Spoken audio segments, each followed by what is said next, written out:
Coba lihat bang, kalau apa ya? Iya, kalau YouTube-nya ada nggak caranya? Ada nggak?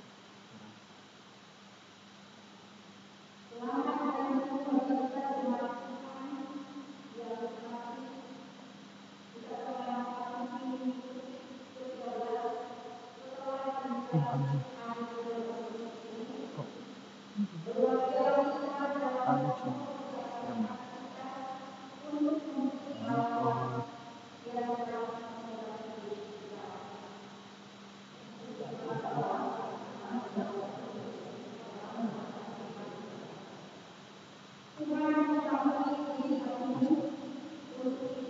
yang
Masuk bang. Ya cuman ini gemar. Terus gimana bang? Ini masuk bang. Oh, lanjutin. Lanjutin.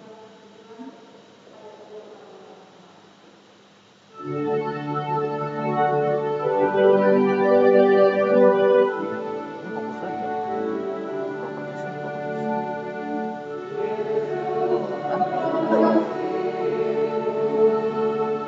Mana?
Sebagaimana teman-teman seiman di seluruh dunia, kita bersama-sama mengucapkannya.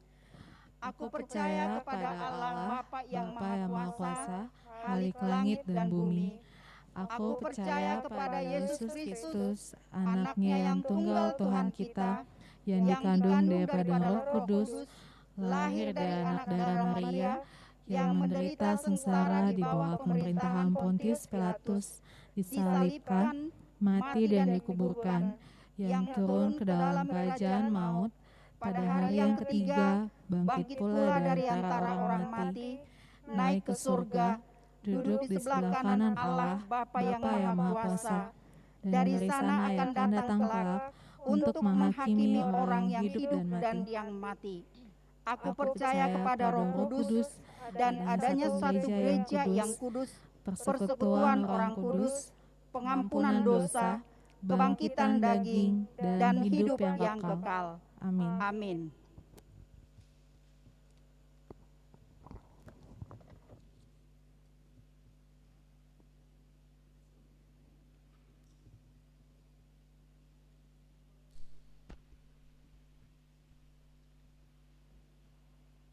Salam.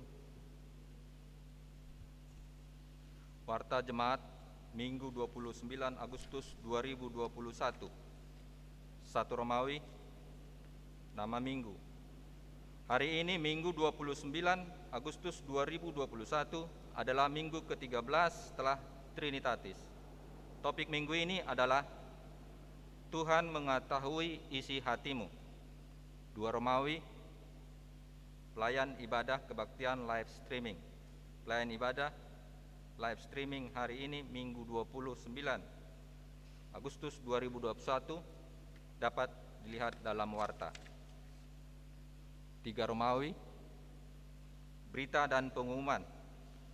1. Live streaming sekolah minggu. Dihimbau kepada seluruh orang tua anak sekolah minggu agar mendampingi anaknya mengikuti ibadah virtual HKBP Harapan Jaya melalui Google Meet. Masuk pukul 8.00 waktu Indonesia Barat untuk horong 1 dari kelas 0 sampai kelas 2 sekolah dasar, dan pukul 13.00 waktu Indonesia Barat untuk horong 2 dari kelas 3 sampai kelas 6 sekolah dasar. Dihimbau juga supaya memberikan persembahan setiap minggu melalui Bank BRI HKBP Harapan Jaya dengan nomor rekening Bank BRI 1822 01 00328 564 atas nama HKBP Harapan Jaya, atau melalui sintua wilayah masing-masing, agar dapat diwartakan di gereja.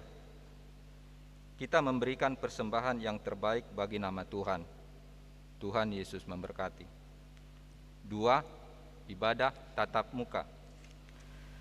Sesuai dengan hasil sermon Parhalado dan perkembangan COVID-19 serta hasil polling pendapat dari jemaat, maka kita akan mengadakan ibadah secara tatap muka pada hari Minggu tanggal 5 September 2021 masuk pukul 10.00 waktu Indonesia Barat. Namun ibadah live streaming tetap dilaksanakan. Dan dalam pelaksanaan ibadah tatap muka, gereja kita akan menerapkan protokol kesehatan secara ketat, memakai masker, mencuci tangan, menjaga jarak, mengukur suhu tubuh badan. Dan disarankan kepada jemaat yang akan mengikuti ibadah sudah menjalani vaksin COVID-19 minimal tahap 1. Kiranya ibadah yang akan kita laksanakan tersebut boleh menjadi ucapan syukur kita untuk kemuliaan nama Tuhan. 3. Jemaat baru.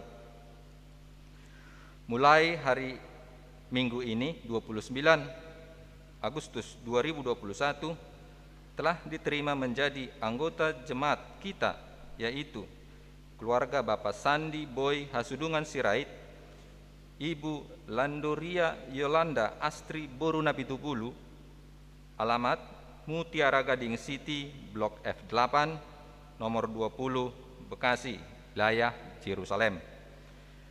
Semoga jemaat baru ini menjadi jemaat yang baik di gereja kita ini. 4. Pelajar Sidi. sesuai dengan hasil pertemuan perdana orang tua dan pelajar SIDI dengan pimpinan jemaat yang dilaksanakan pada hari Rabu 25 Agustus 2021 secara Zoom meeting. Dengan ini diberitahukan bahwa pembelajaran pelajar SIDI setiap hari Sabtu masuk pukul 16.00 waktu Indonesia Barat sampai dengan selesai. Khusus untuk pembelajaran perdana yang akan dilaksanakan pada hari Sabtu tanggal 4 September 2021 akan dilaksanakan secara Zoom meeting, dan hari Minggu akan dibicarakan kemudian pada saat pembelajaran perdana. Untuk itu, diberitahukan kepada seluruh pelajar SIDI untuk menghadiri pembelajaran perdana tersebut, dan dihimbau kepada orang tua agar ikut serta mengajak dan mengingatkan anak-anaknya untuk mengikutinya.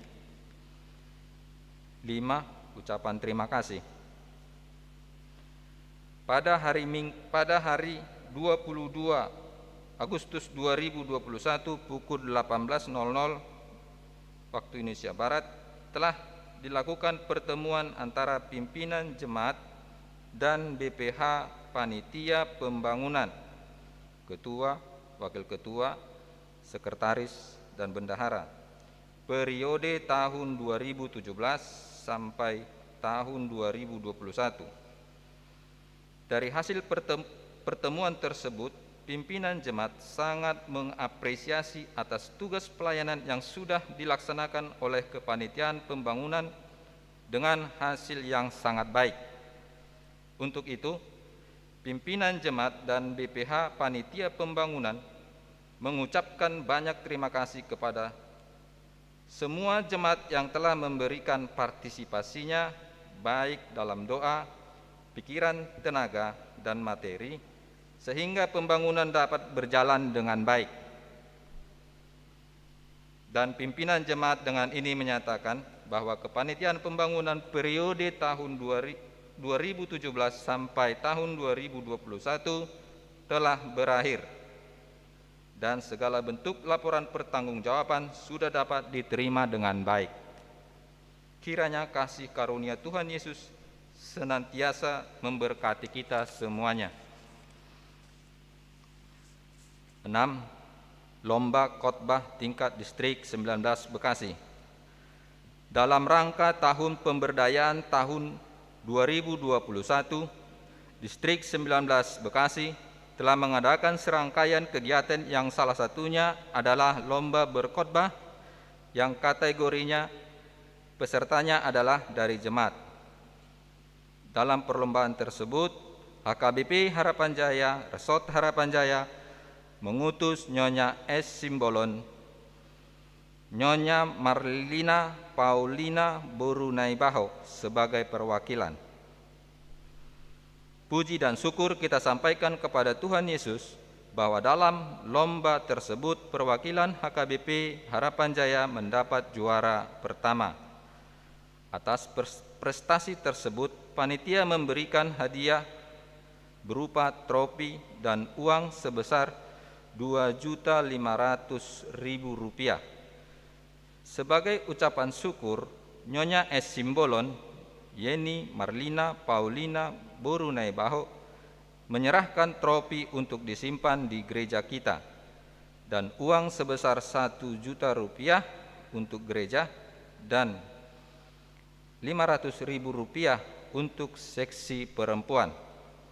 Atas prestasi tersebut, pimpinan jemaat beserta segenap para halado dan jemaat mengapresiasi dan mengucapkan terima kasih atas prestasi yang diraih oleh perwakilan gereja kita. Kiranya prestasi ini boleh menjadi semangat bagi segenap jemaat kita. 7. Sumbangan dari jemaat. Gereja kita telah menerima sumbangan berupa 2 unit handycam dari NN untuk keperluan peningkatan peralatan multimedia. Dalam hal ini, peralatan live streaming. pimpinan jemaat dan segenap parhalado dan jemaat mengucapkan terima kasih kepada jemaat yang telah memberikan sumbangan tersebut. Kiranya sumbangan tersebut boleh bermanfaat dalam pelayanan di gereja kita, dan jemaat yang telah menyumbangkan senantiasa diberikan Tuhan berkat dan damai sukacita. 8. Pemilihan calon sintua. Sehubungan dengan kebutuhan pelayanan penatua atau sintua di beberapa wilayah, maka dengan ini gereja kita mengingatkan kembali perlunya penambahan calon sintua di setiap wilayah dengan ketentuan sebagai berikut. A. Batas umur 50 tahun laki-laki maupun perempuan. B. Sintua wilayah bersama beberapa jemaat yang dituakan melakukan pendekatan kepada jemaat yang potensial dan memiliki hati untuk melayani. Selanjutnya, nama-nama yang sudah terpilih melalui pendekatan tersebut dibawa dalam rapat jemaat wilayah untuk ditetapkan menjadi calon sintua wilayah tersebut. Yang selanjutnya, nama-nama tersebut diserahkan kepada Parhalado Partohonan. Kiranya calon yang terpilih sebagai penatua di gereja kita melayani demi kemuliaan nama Tuhan. 4 Romawi, Warta Keuangan, Harapan Jaya, Resort Harapan Jaya. Rekapitulasi keuangan pertanggal 22 Agustus sampai 28 Agustus 2021. Huria dan diakoni jumlah 170.340.947 rupiah. Dana pensiun 1.464.000 rupiah. Pembangunan 1.300.000 rupiah. Transtoria 3.300.000 rupiah. Pengadaan sarana, parkir dan jalan 3.900.170.720 rupiah. 5. Ulang tahun. Nama-nama jemaat yang berulang tahun minggu ini tanggal 29 Agustus sampai dengan tanggal 4 September 2021 sebanyak 35 orang. Pimpinan jemaat, Parhalado dan jemaat mengucapkan selamat ulang tahun. Kiranya Tuhan memberkati dan memberi umur yang panjang kepada jemaat yang berulang tahun. Firman Tuhan sebagai landasan bagi sukacita kita terambil dalam Mazmur 145 ayat 17. Tuhan itu adil dalam segala hal jalannya dan penuh kasih serta setia dalam segala perbuatannya. Terima kasih. Tuhan memberkati.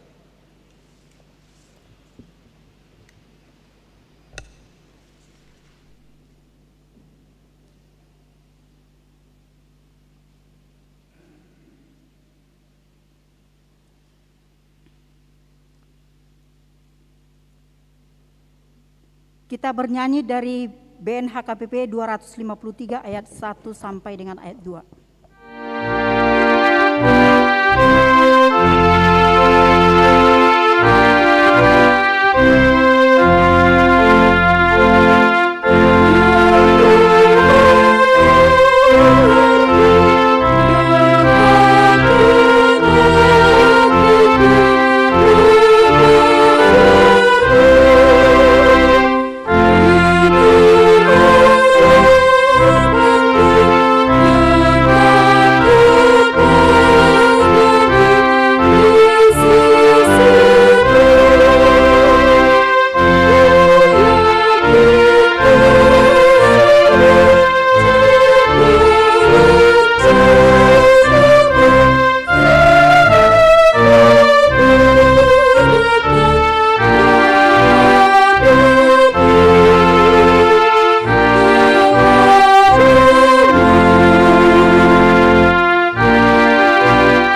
Damai sejahtera dari Allah Bapa yang melampaui segala akal, itulah kiranya yang menyertai hati dan pikiran saudara-saudara sekalian dalam Yesus Kristus Tuhan kita.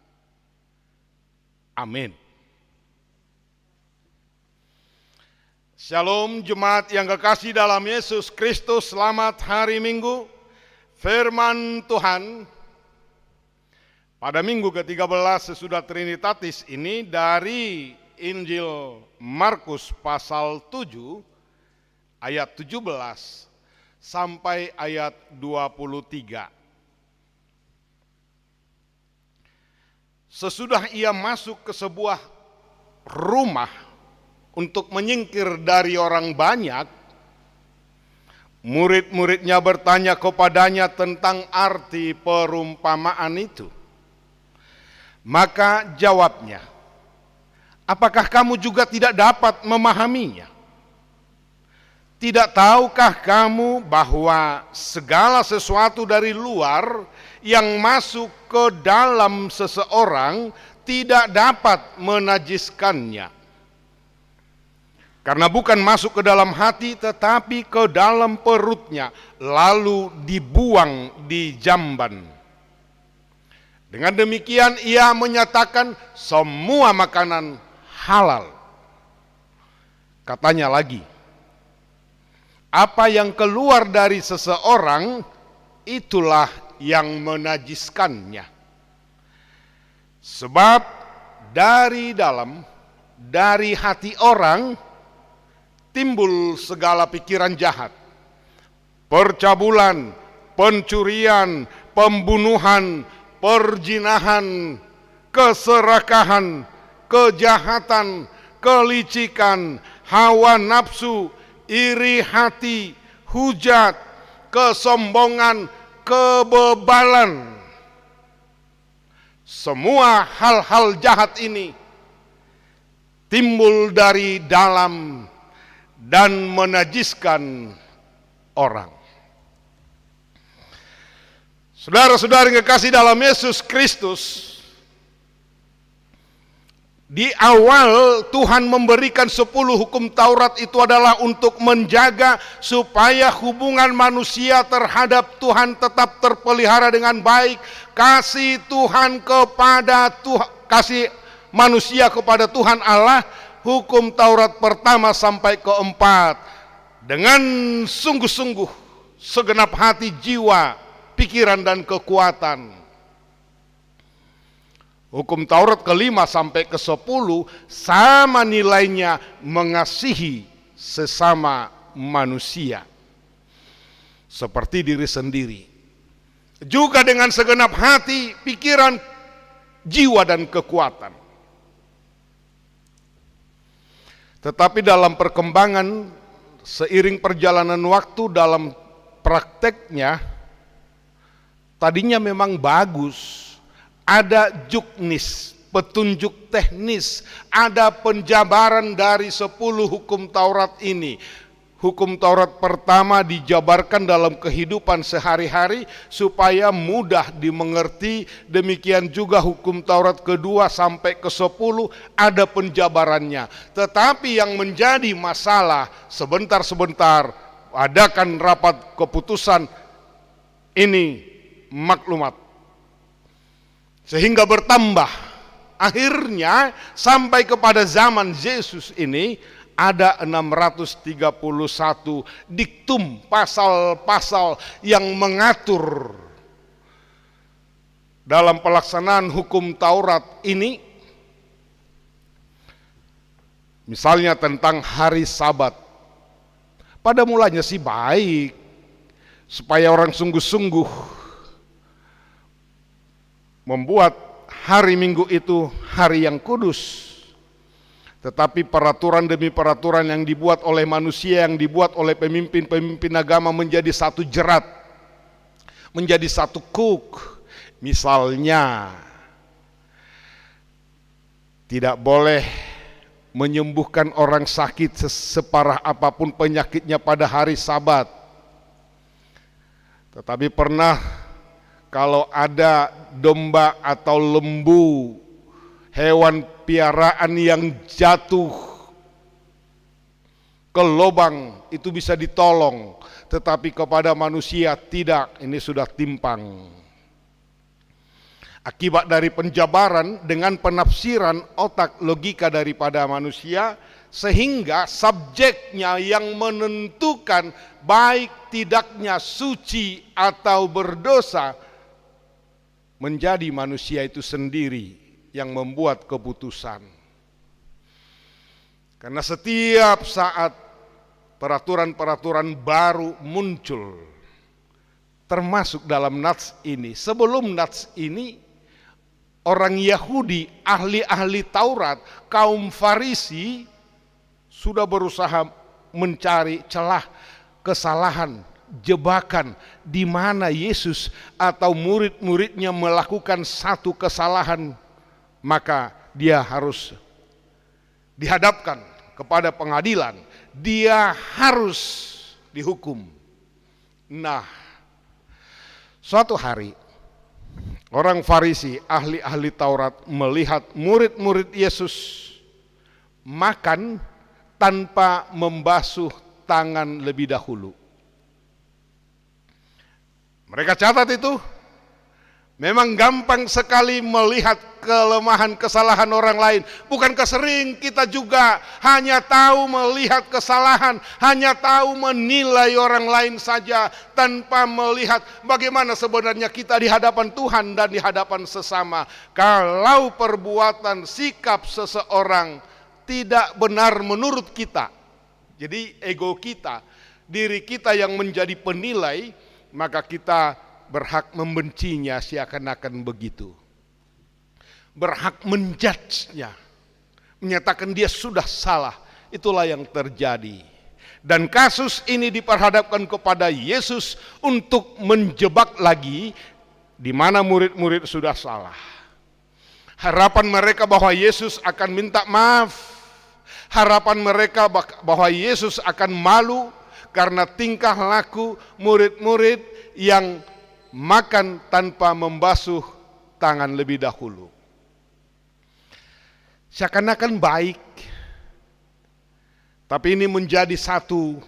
Ini membasuh tangan itu bukan kaitan dengan kesehatan dalam nats ini, dalam pikiran orang Yahudi. Tetapi soal najis itu, karena itu sudah menjadi peraturan hidup kudus. Kalau misalnya pergi ke pasar, bukan karena virus, bukan karena kesehatan, seperti sekarang ini kita harus rajin basuh tangan. Sekarang ini di kantong yang ada hand sanitizer, itu bagus sekali. Cuci tangan bersih supaya ada virus, terutama COVID ini bisa lepas. Nah, di dalam nats ini bukan persoalan kesehatan, tetapi sudah tersentuh dengan orang-orang yang najis, yang bukan Yahudi. Sudah tersentuh dengan binatang-binatang yang haram, maka tangan menjadi najis, tidak suci lagi. Sehingga kalau makan, apa yang disentuh, misalnya begini ya, saya ke pasar, tangan saya bersentuhan dengan orang-orang yang bukan golongan saya, yang bukan orang Yahudi, itu najis. Apalagi dengan orang Samaria, wah tidak boleh itu. Tangan saya di pasar ketika beli ikan, beli daging sudah bersentuhan dengan binatang-binatang yang haram, hewan-hewan yang dijual di sana yang haram, tangan saya najis. Jadi cara membasuh itu juga ada diktum peraturannya, ada juknisnya. Air yang disucikan itu juga harus air yang tidak terkontaminasi, sehingga saya bisa suci tahir. Kalau tidak, kalau saya tidak membasuh tangan, mereka memahami bahwa yang dipegang, misalnya makan nasi, saya tidak makan, maaf, dalam mereka itu menganggap itu nasi yang dipegang jauh lebih najis daripada kotoran. Sudah hebat kan? Ini jadi kuk. Akhirnya lahir kesombongan. Saya lebih suci, Anda haram, Anda najis. Itu yang terjadi. Pusat keberagaman bukan lagi kepada Tuhan, tetapi sudah kepada manusia sebagai subjek utama. Pemimpin-pemimpin agama seenaknya saja buat keputusan, buat maklumat. Ini haram, ini halal. Nah, sekarang mari kita permalukan, kita jebak Yesus itu dalam pikiran orang Farisi. Sehingga dalam nats ini, ayat 15, mereka katakan sebelumnya, ayat-ayat sebelumnya, murid-muridmu kami lihat dengan mata sendiri, makan tidak membasuh tangan lebih dahulu, sudah najis. Bagaimana pendapatmu? Kata mereka. Jawaban Yesus sungguh luar biasa, membuka wacana, world view-nya, sudut pandangnya dibuka, pemahamannya dibongkar. Ayat 15, apapun dari luar, ini jawaban Yesus, yang masuk ke dalam seseorang tidak dapat menajiskannya, tetapi apa yang keluar dari seseorang itulah yang menajiskannya. Jawaban Yesus ini luar biasa. Sesudah itu Yesus masuk ke sebuah rumah, tetapi ternyata murid-muridnya juga tidak paham apa maksudnya.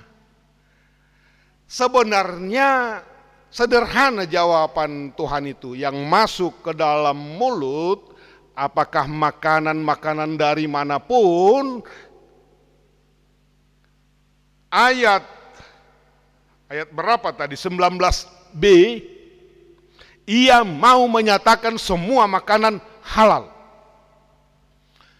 Murid-murid tidak paham. Kenapa? Karena world view-nya, sudut pandangnya masih berlatar belakang Yahudi.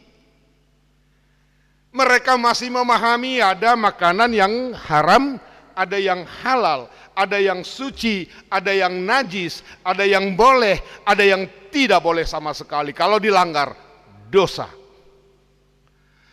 Yesus meluruskan. Kalau kita makan, itu bukan masuk ke hati, tetapi masuk ke dalam perut, lambung. Diolah sebagian jadi vitamin untuk pertumbuhan, tetapi sebagian lagi keluar di jamban. Bolong deui di inganan nasoding, itu terbuang. Lantas di mana haramnya, najisnya?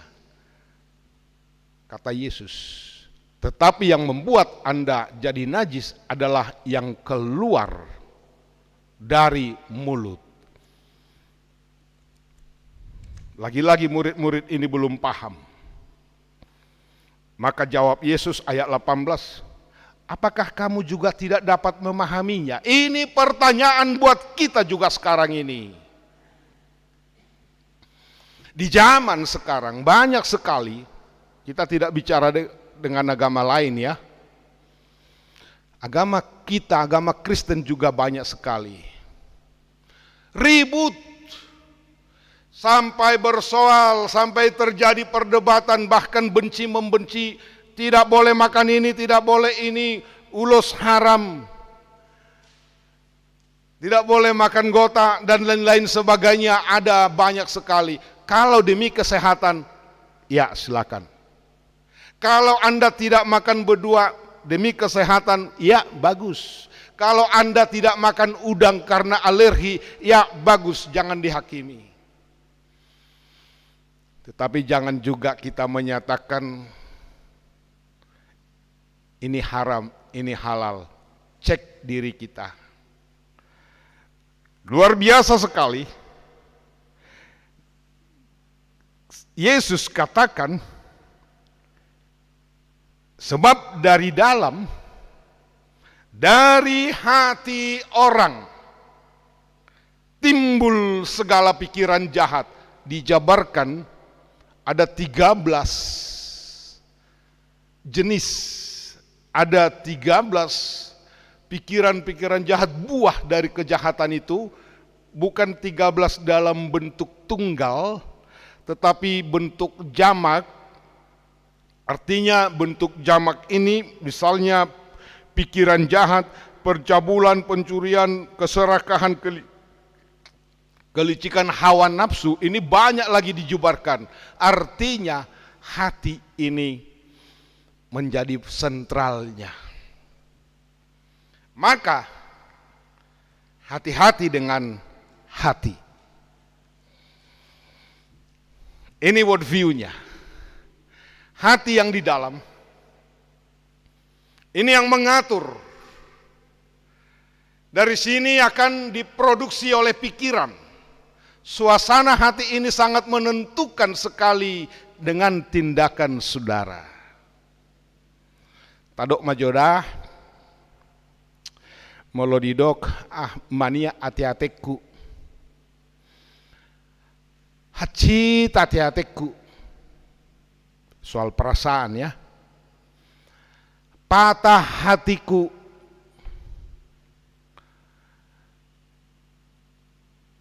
Ini akan melahirkan hal-hal yang negatif.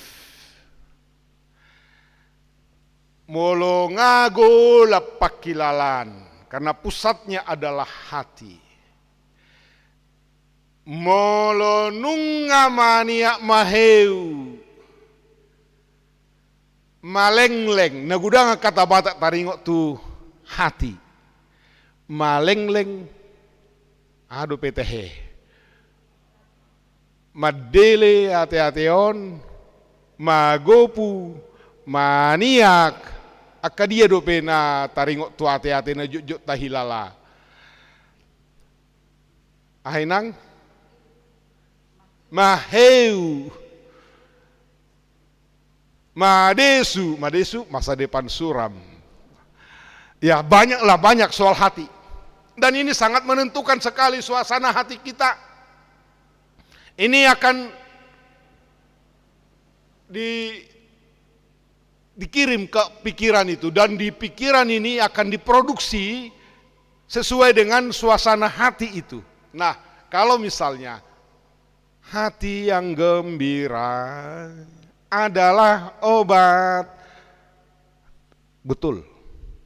Kalau suasana hati kita, walaupun banyak persoalan, sakit, penyakit, sudah ditinggal mati oleh kekasih, oleh suami, oleh ayah tercinta, ibu tercinta yang kita kasihi, bisa kepada dua hal.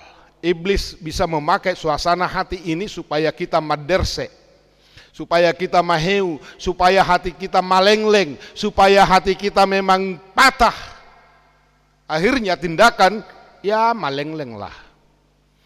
Tapi kalau hati kita bisa menerima itu karena Tuhan mengizinkan kita, ya, dalam Roma 5 ayat 3 sampai 5 itu ujian sering terjadi di dalam kehidupan kita untuk membuat kita supaya hati pertama bisa menerima dulu, memahami ini.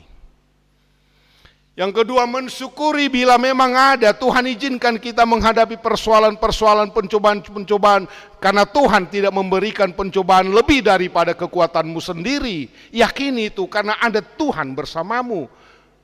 Jadi pencobaan ini bersama Tuhan kita lalui, ini akan melahirkan pengharapan, melahirkan sukacita, melahirkan kekuatan dan tahan uji. Tahan uji tidak akan mengecewakan. Katanya di dalam Roma 5. Tetapi hati ini juga yang positif bisa muncul, yang negatif juga bisa muncul. Jadi kalau hati ini, makanya saya katakan tadi hati-hati dengan hati.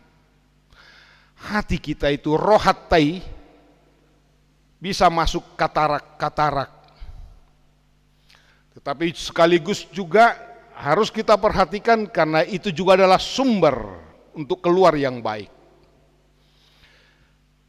Saya pernah lihat di YouTube pencari batu-batu hiasan itu. Apalagi dulu viral soal batu-batu akik, batu-batu hiasan lah.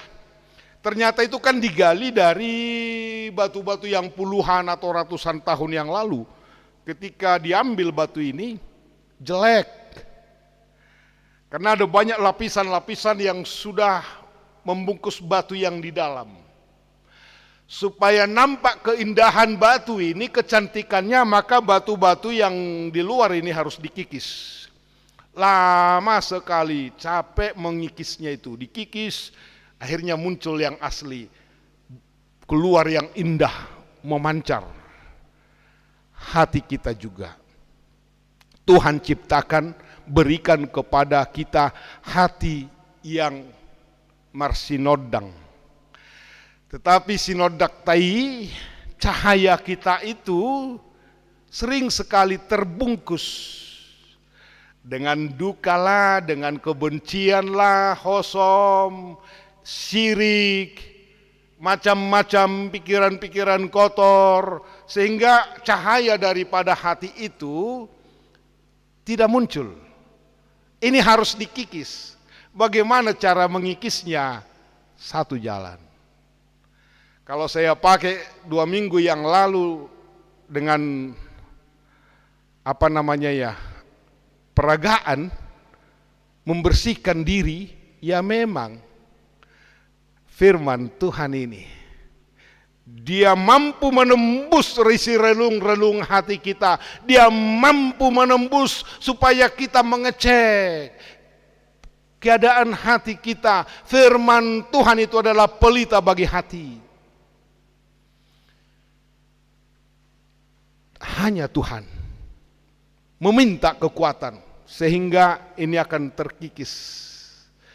Nah, itu sebabnya dikatakan inner beauty, akan muncul kecantikan dari dalam. Sibigo baroba rarahulik kulingna nauli donaroa molo dengan pakulingna. Pakuling naon siarroha. Ini anak-anak remaja nggak ngerti ini pasti.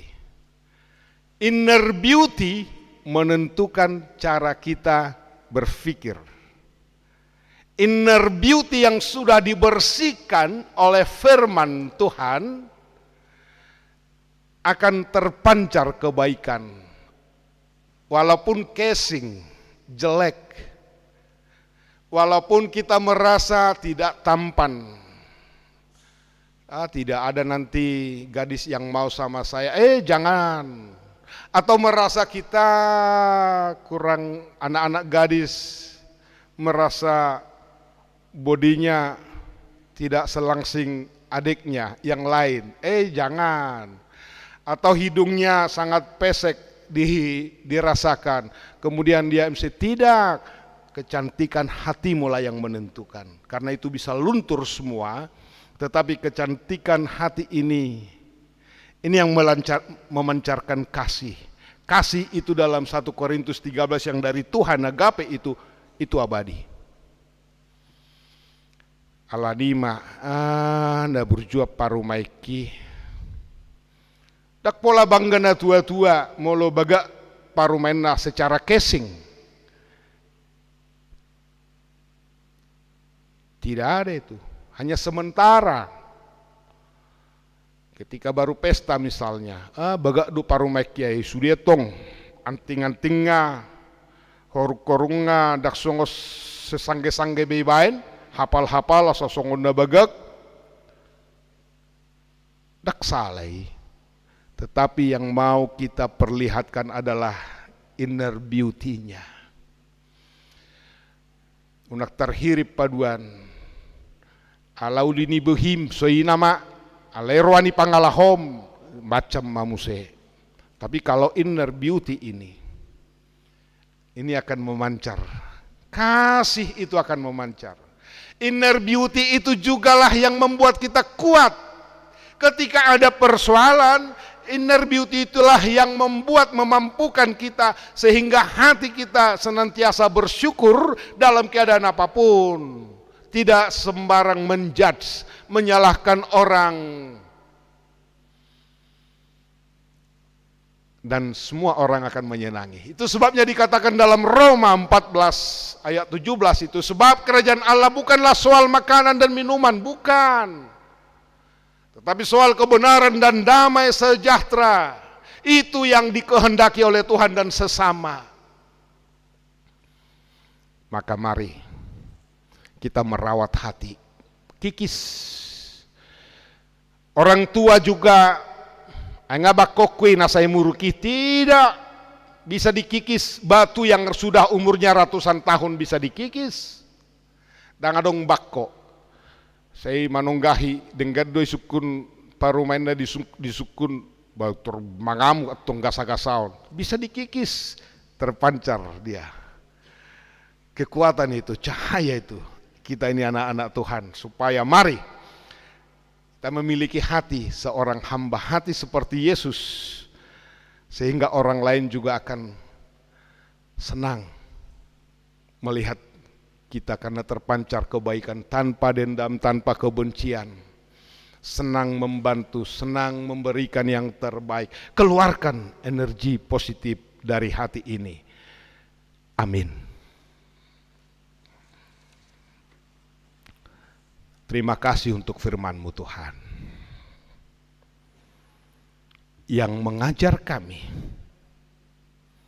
agar kami merawat hati kami dengan baik, karena dari sanalah akan terpancar segala kebaikan. Tetapi bila kami salah menggunakan hati, betapa banyak dosa-dosa yang keluar daripadanya. Terima kasih untuk firman-Mu Tuhan. Hanya kekuatan firman-Mu saja, dengan kuasa Rohul Kudus-Mu kami bisa menyucikan hati kami sehingga kami bisa menjadi tahir. Berikan hikmat kepada kami untuk mengerti, memahami, dan menghidupi firman-Mu dalam kehidupan sehari-hari, supaya hidup kami menjadi berkat. Terima kasih Bapa, berkati jemaat-Mu dimanapun berada saat ini. Yang berulang tahun kami mensyukuri Tuhan segala nikmat pemberian-Mu, dan biarlah kami senantiasa dimampukan dengan hikmat yang daripada-Mu mengisi hari-hari kami sedemikian baik untuk menjadi berkat dan memuliakan nama Tuhan saja. Kami teringat Tuhan dengan saudara-saudara kami yang dalam keadaan duka cita. Kalau Tuhan mengizinkan kematian, kesedihan, dan banyak duka lain kami hadapi, yakinkan kami Tuhan dengan firman-Mu, bersama Tuhan kami akan mampu menghadapinya untuk keluar dari masa-masa kegelapan, masa-masa duka ini. Secara khusus kami berdoa buat keluarga besar Sintua Enjet Siagian Boru Samosir, di mana orang tuanya Amang H. Siagian di Sumatera Utara. Tuhan sudah panggil keabadian-Mu. Bapa di sorga, kami berdoa buat seluruh keluarga yang ditinggalkan Amang H. Siagian. Kiranya Tuhan memberkati, memberi kekuatan dan sukacita, memampukan mereka melewati segala duka yang sedang mereka hadapi. Terima kasih Tuhan. Kami juga berdoa buat jemaat yang sakit, Amang T. Dolok Saribu yang sedang dirawat di Rumah Sakit Umum Daerah Bekasi. Mungkin ada jemaat-jemaat lain yang kami tidak dapat informasi. Kalau dalam keadaan sakit, hatinya sakit, pikirannya sedang galau, jiwanya tidak tenang, mari Tuhan Engkau berikan kekuatan, penghiburan, pengharapan bahwa bersama Tuhan akan indah. Bapa di sorga, kami berdoa buat anak-anak-Mu, anak dohot berum yang sudah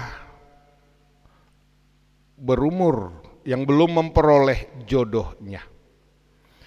Kami yakin percaya Tuhan, semuanya ada pada Tuhan. Karena itu kami datang memberikan, kiranya Tuhan memberikan yang terbaik buat anak-anak-Mu.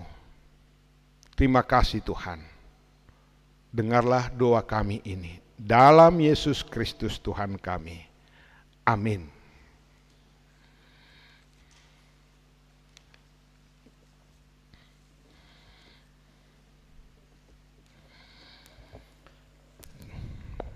Kita bernyanyi dan kita boleh mengumpulkan persembahan melalui wilayah Sintua atau transfer ke rekening yang sudah disampaikan kepada kita. Kita bernyanyi.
Saudara-saudaraku yang kekasih, marilah kita saling mengasihi, sebab kasih itu berasal dari Allah.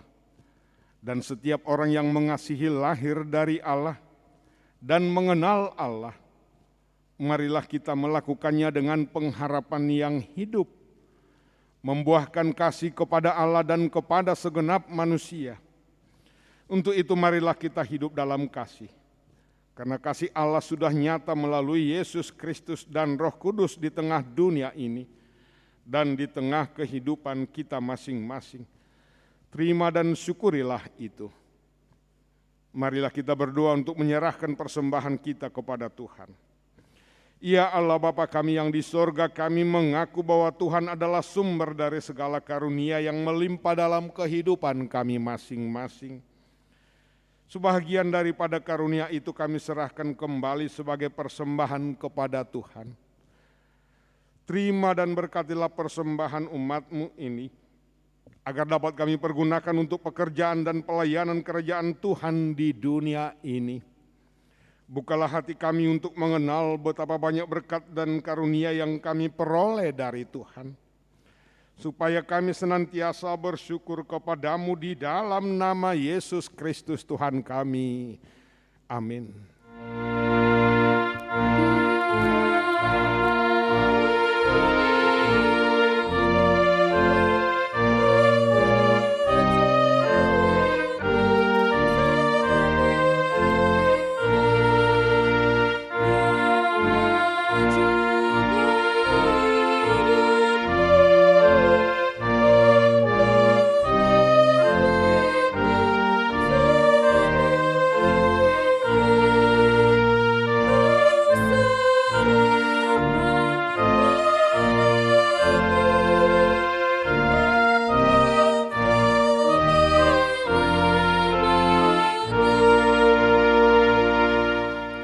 Bapa kami yang di sorga, dikuduskanlah namamu, datanglah kerajaanmu, jadilah kehendakmu di bumi seperti di sorga.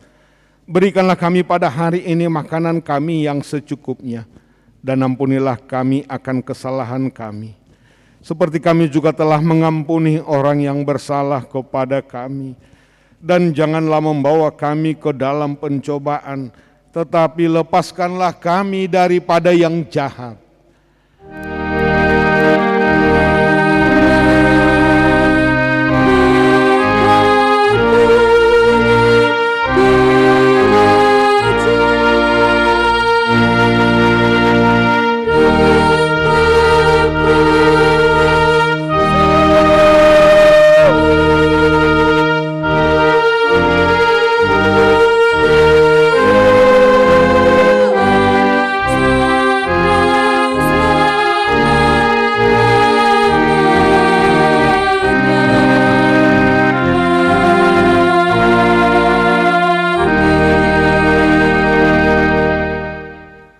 Tuhan memberkati engkau dan melindungi engkau.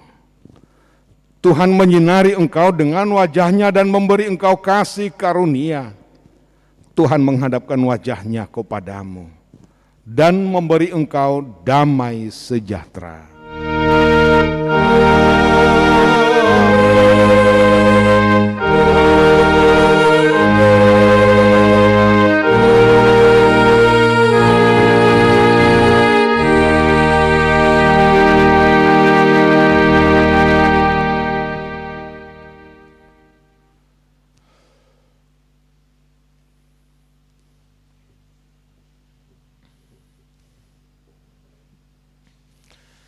Kami atas nama segenap Parhalado HKBP Harapan Jaya bersama tim musik, tim multimedia dan seluruh yang ikut dalam ibadah ini mengucapkan kepada seluruh jemaat dimanapun berada pada saat ini, selamat hari Minggu, tetaplah dalam sukacita, Tuhan Yesus memberkati.